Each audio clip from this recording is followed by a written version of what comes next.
atau pemahamannya tidak sesuai dengan pemahaman para salaf. Pemahamannya terhadap Al-Quran dan hadis yang ia hafal tidak sesuai dengan pemahamannya para salafun salih, walaupun hafalannya sangat kuat. Seperti kita sebutkan semalam tentang orang yang tidak cukup dikatakan sebagai standar kebenaran kalau dia hanya sekedar menghafal atau banyak menghafal atau kuat menghafal Al-Quran dan hadis. Tidak bisa menjadi rujukan sampai dia mempunyai pemahaman yang benar terhadap Al-Quran dan hadis sesuai dengan pemahaman para ulama salafus salih, sesuai pemahamannya dengan pemahaman sahabat, sesuai dengan pemahaman tabi'in. Kalau tidak, campakkan orang yang demikian walaupun dia kuat hafalannya. Maka dalam hal yang demikian seorang muslim punya prinsip,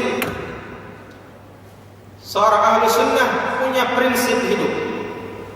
Ini yang benar. Tapi kan dia hafal Quran,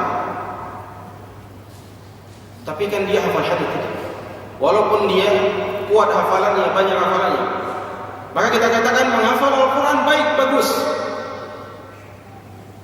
kelebihan yang Allah berikan. Menghafal hadis bagus, kelebihan yang Allah berikan. Tapi tidak cukup sampai di situ. Dia harus mengacu pemahamannya sesuai dengan acuan Rasulullah SAW.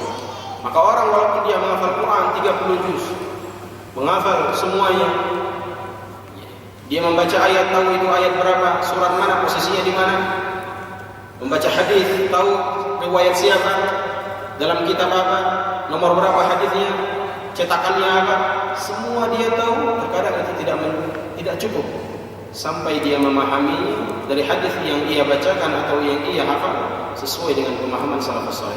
Terkadang syubhat di mana-mana berserakan. Ahli syubhat sekarang di mana-mana. Kalau dulu syubhat terkadang hanya dari kaum musyrikin, tapi sekarang syubhat banyak datang dari kaum muslimin sendiri. Maka kita harus punya prinsip, kita harus tahu syubhat-syubhat tersebut.